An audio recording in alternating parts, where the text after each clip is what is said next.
This is Hank. Hi, I'm Hank. Hank is a cute noob on a money-making journey. I'm like the Runescape Elon Musk. His goal is to deck himself out in prestigious gilded armor. Bling bling baby. Last episode, Hank managed to unlock gilded boots. These boots were made for walking. So Hank has turned his sights to you, the viewer. I'm coming for you and your family. Today we'll be trying out a range of secret moneymakers provided by viewers, with a few extras mixed in as a bonus. Make sure you stick around because some of these methods make absolute bank.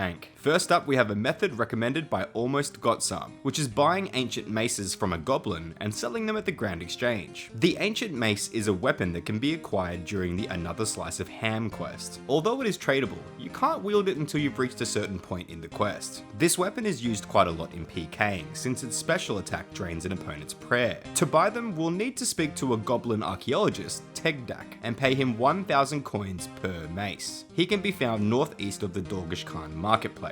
These maces currently sell for about 6k, so a bit less than what our viewer was able to sell them for, but we still should make a decent profit. Let's see how many we can get in 20 minutes. Alright, we managed to buy 129 ancient maces for 129k. Now, we sold these off for a decent profit, being 555,000 GP, which means we made a profit of 426k. Times that by 3 and we'd make approximately 1.2 mil per hour. Pretty solid. Next up, we have a method from Brim4103, who said he made 400k watching one of my previous videos by filling tomato baskets. So naturally, we'll be giving this a go. We can currently sell the baskets of 5 tomatoes for around 250 GP, and can buy the tomatoes for approximately 160 GP and basket for 3 GP, meaning we'll make just less than 100 GP per basket. Let's see how many we can make in 20 minutes. Alright, we managed to make 882 tomato baskets. These sold for 255k, which means we made a profit of 120k. Times that by 3, and we'd make approximately 360k per hour. Next, we have a classic chill and loot method by Morgans, who reckons we'll make decent money picking up ashes from abyssal demons found in the catacombs of Kourend. A great thing about this method is that people tend to kill these demons in mass, so we should be able to pick up a decent amount of ash. Let's see how many we can pick up in 20 minutes. Alright, we managed to get 83 abyssal ash. So for the first half of this, I could only find a player killing one at a time, but at about the 10-minute mark, we found another player killing multiple, so that improved our profit. These sold for 197k, times that by 3, and we'd make approximately 600k per hour. And that would have been even more profit if we found a player killing multiple of them from the start. Next, we have a really interesting method.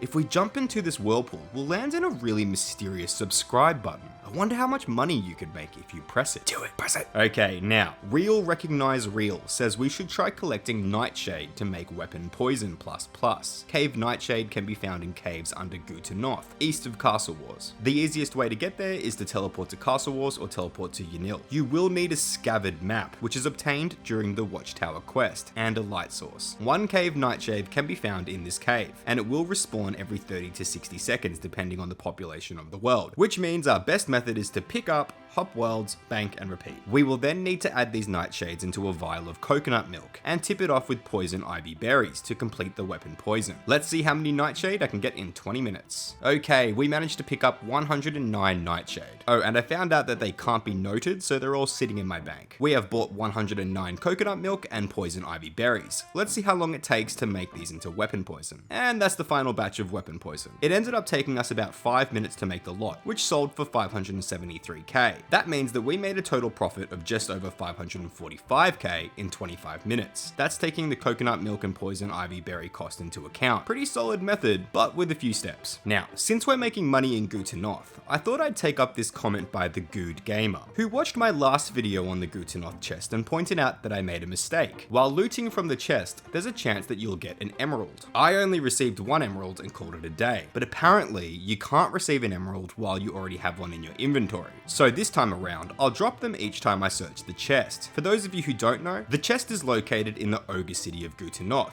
which is south of Yanil. To access this city, you will need partial completion of the Watchtower quest. When searched, the chest can give us bones, emeralds, and rotten apples, or spawn NPCs like the Chaos Dwarf, Rat, Scorpion, or Spider. Let's see how many emeralds we can get in 20 minutes. Alright, we managed to get 14 emeralds, which sold for 6k. If we times that by 3, we'd make approximately 18k per hour. I definitely wasn't perfect and misclicked quite a few times, but even with perfect clicks, I don't think this method is viable. Next, we have a really unique method from Evan 7GL3VP, which is trading different types of fur for hunter clothing in Varrock. For those of you who don't know, you can pay a small fee at the fancy dress store in Varrock to turn your fur into hunter outfits. There's quite a few different types of outfits, so we'll be focusing on the two main ones, which are Larupia and Kayat hunter clothing. These two have the highest daily volume, although the volume is still quite low. For the Larupia top and bottom, we'll need 1 fur each as well as a 100 GP fee. And for the Kayat top and bottom, we'll need 1 fur each with a 200 GP fee. So I managed to get 100 Larupia fur and 87 Kayat fur. I originally wanted 100 Kayat fur, but they didn't sell after leaving in an offer for like 2 days. So this is what we're going to work with. And I will be making tops and bottoms and not the hats because they only require tattered fur, which is substantially cheaper. Let's see how long it takes and if we can sell them off for a decent profit. Okay, it took us just over 5 minutes to turn all of our fur into hunter gear, and we sold them for 177k. We originally bought the fur for just over 60k, and the fees added up to around 117k, which means we made a profit of, well, nothing. We pretty much broke even. I'm not sure if I did something wrong, let me know if I did, but as it stands, this method doesn't seem to make any profit at all. Next up, we have a strange shop and hop method. This time we'll be buying a poison chalice. These can be obtained for free from Stankers, a dwarven miner near the coal trucks west of Sears Village. The chalice can be sold for over 1k, so we should be able to make a decent profit from this method. Let's try it out for 20 minutes and see how many we can get. Alright, we managed to get 166. These sold for a profit of 233k.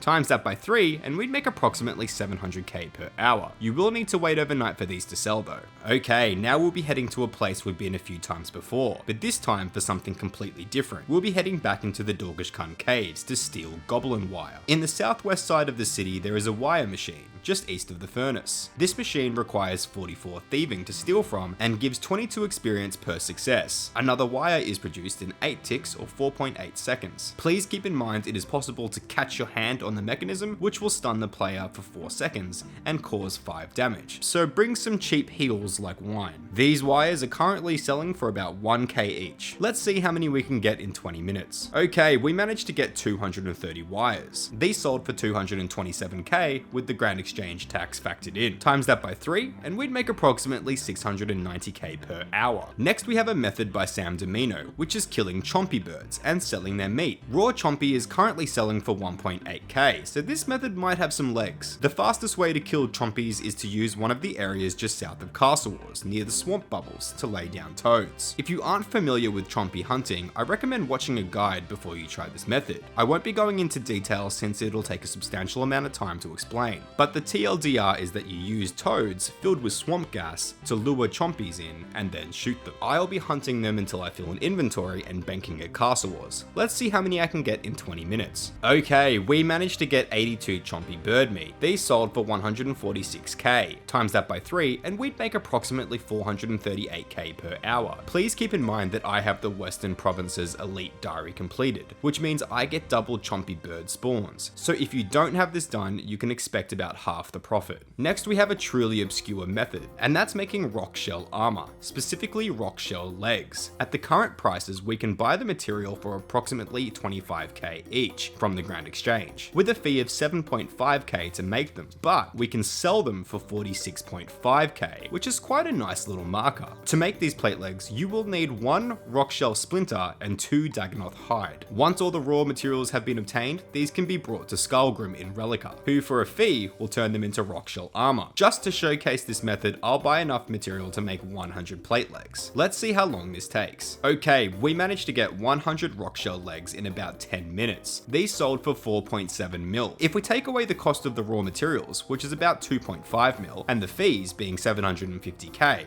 we made a profit of 1.45 mil, which is great. Definitely a solid method. The raw materials did take about a day to buy, but not including the buying and selling times, this method is a whopping 8.7 mil per hour. Absolutely insane. And now we have the moment we've all been waiting for. How much money did we make for Hank's Gilded Armor Fund? We made a total of 3.3 mil. With 3 items left to buy, that being the Gilded Med Helm, the Kite Shield, and the Scimitar, we have enough to get the helmet for 800k, and the rest of the money will be put into our future fund.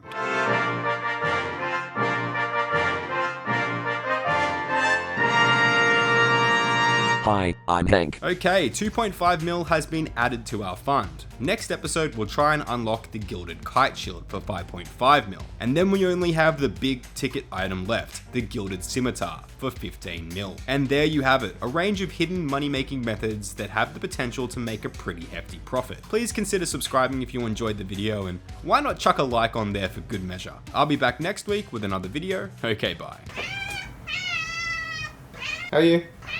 Hey. Would you like to say something in the mic?